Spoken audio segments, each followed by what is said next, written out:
Welcome to all the viewers. Trust you and your family are doing well. We have developed a session on safeguarding the healthcare personnel from COVID-19, which is a pandemic. WHO has declared COVID-19 as a pandemic because it has been occurring over a large geographical area and affecting higher proportion of people. Before I proceed, I would like to sincerely thank all the healthcare workers who are doing amazingly well in treating the patients with COVID-19. This session will be including myself, Anumol Joseph, who is the nursing superintendent of by 5 speakers. I will be taking introduction. Anumol Joseph, nursing superintendent, Chetna Hospital, Hyderabad. The second session will be taken up by Mrs. Divya Jiti, principal, JND Institute of Nursing, Ahmedabad. It will be on infection control practices. The third session will be taken by Mrs. Bennett George. It will be on biomedical waste management. She's a medical surveillance officer, IQVIA, Bangalore.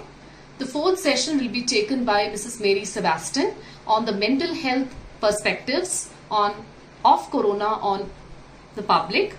She works for KIMS College of Nursing as vice principal. The last session will be taken up by Mrs. Jenny Rajan on duffing and downing demonstration. She works as a nurse in the Railway Hospital, Raipur. COVID-19 is the abbreviated term for coronavirus, which is a respiratory illness caused by respiratory droplets affecting people who are in close proximity to each other, and usually happens when one individual coughs or sneezes. This was first identified during an investigation of outbreak in Wuhan, China. The structure of coronavirus, it is encapsulated with a layer of lipid or fat, and frequent hand washing can inhibit the growth of these viruses.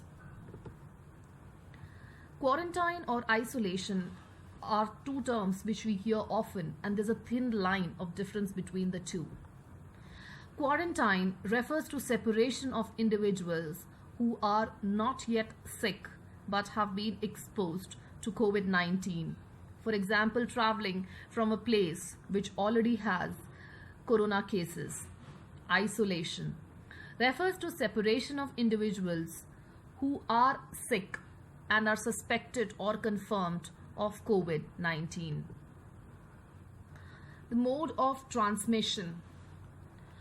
Transmission happens through respiratory droplets, as it is a respiratory illness. It could be from the fomites, which are the utensils of the patients, remotes, doorknobs, lift buttons, switches touched by the patient, or laptops, mouses, or the digital devices. Portal of entry becomes the eyes, nose, and mouth. The signs and symptoms of COVID-19. The reported illness have ranged from mild symptoms to severe illness.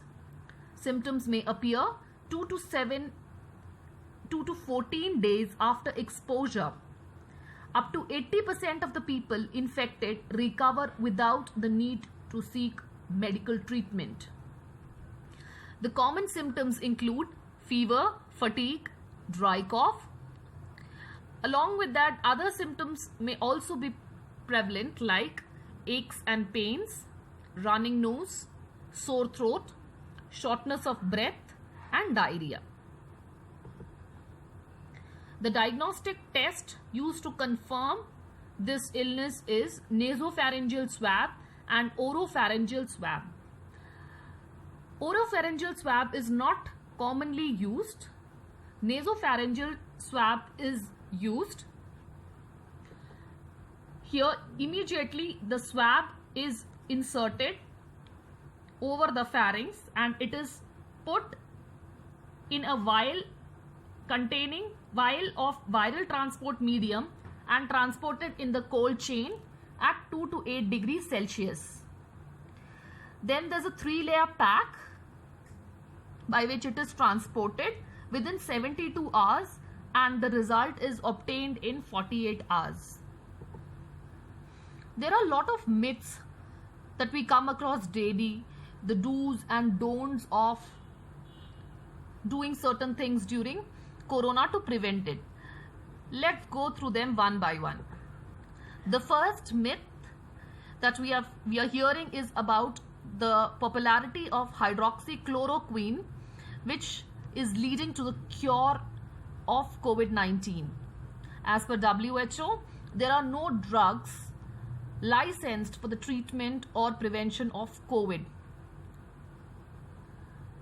Another myth that we hear is about extreme temperature. Extreme hot temperature leads to the killing of the virus. However, this again is a myth. Only we can protect ourselves by cleaning our hands regularly with soap and water or using alcohol based rub, and avoid touching your eyes, mouth and nose. Myth 3. This is a popular myth. People think that taking alcohol provides a kind of protection against the illness. However, it increases the further health risk of an individual. Myth number 4. Extreme cold weather or snow stops the growth of microorganisms. We have seen globally that countries like US and Canada still have the existence of coronavirus with extreme temperatures. Myth number 5. Taking hot bath prevents the growth of coronavirus. This again is a myth. Extreme temperatures can cause burn. The extreme hot water bath can cause burn rather than killing the microorganism. There are reminders for the nursing personnels when they enter into the ward. Firstly, they should avoid wearing jewelry and watches in the ward. They should keep themselves hydrated and nutritious.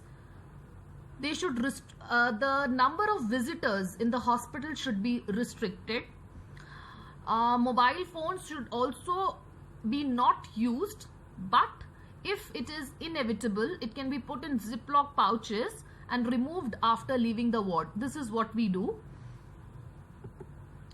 The slippers used in the ward should not be taken home. There should be a separate pair of slippers. If this is not possible, shoe covers can be worn and later discarded. Hand hygiene should be done before donning. So that is also one of the reason we said that the person should be hydrated, because they will be in that attire for about 4 hours at least. So it's important that one should be hydrated well and washroom should be used before the donning is done. It's always good that the hospital provides accommodation facility for the nurses in the campus so that further transmission can be restricted to the family members. Post-shift reminders that the nurses should keep in mind is that they should take a shower immediately after going home, including the hair wash. The clothes should be soaked in 1% hypochlorite solution, then rinse and wash with any detergent.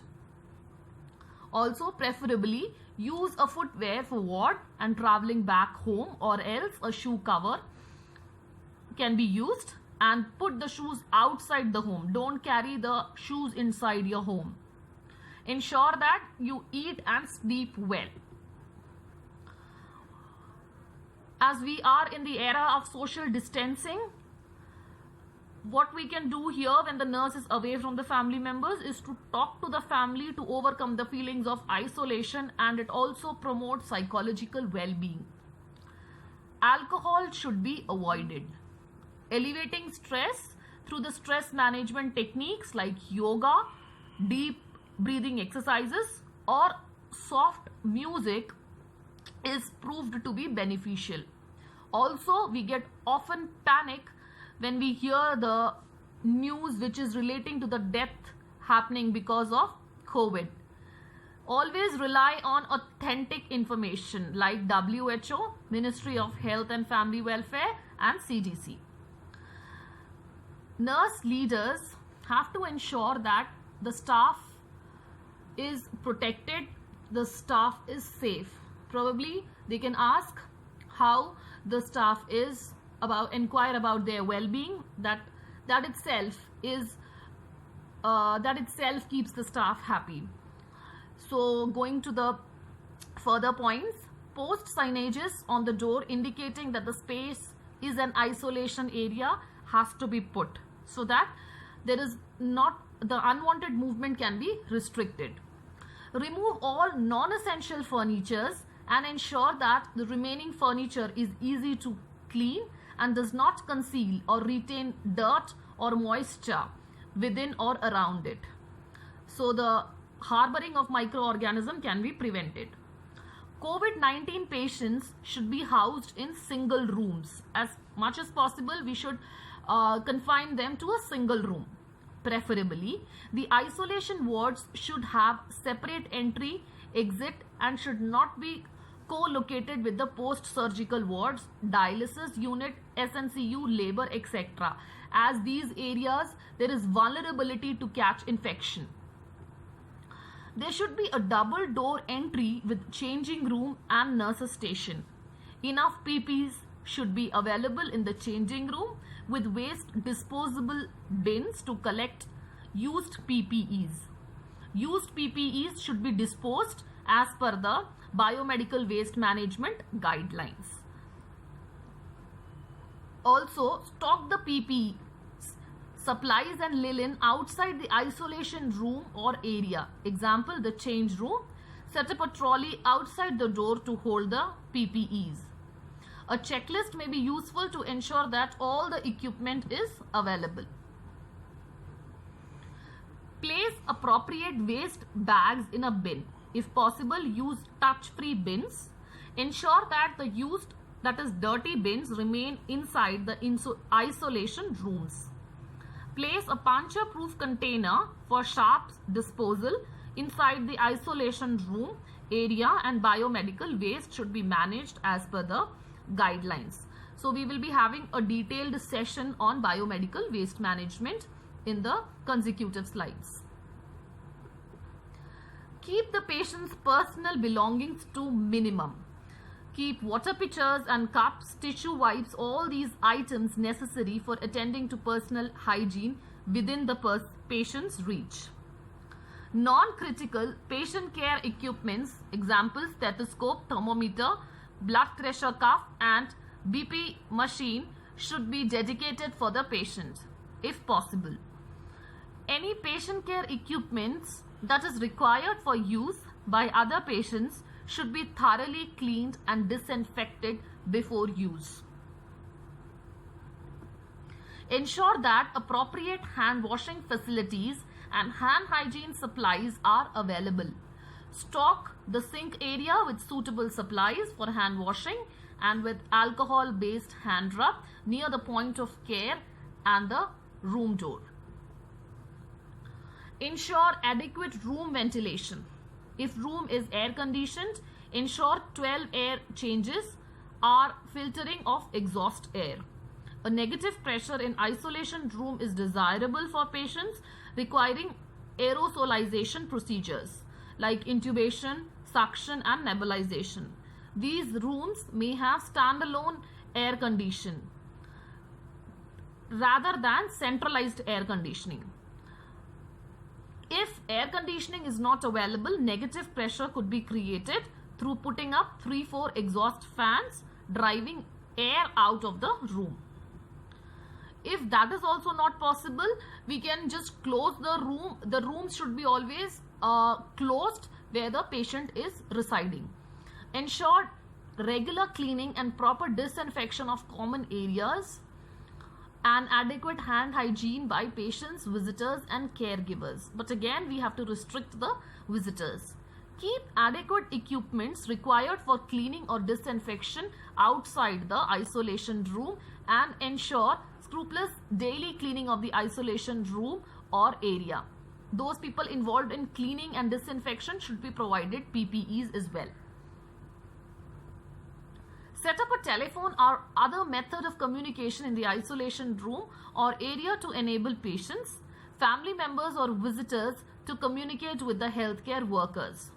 This may also reduce the number of times the workers need to don the PPEs to enter the room or area. It's also important that the non-essential staff like dietary person or the activity trainer, this can be restricted for this time at least, and that can be done by the nurse, because we want minimum number of people to take care of the patients. We also have a 3-tier system of rotation for nursing staff, which includes the tier 1, nurses working with the COVID patients only. Tier 2 has reserve nurses, which will be called when anyone in the tier 1 falls sick. And the tier 3 are the nurses who are looking after the other patients, not the COVID persons. So we will rotate them in this manner. Thank you. Our next session will be dealt by Mrs. Divya Jiji, Principal, JMD Institute of Nursing, Ahmedabad. She will enlighten us with the infection control practices. Thank you.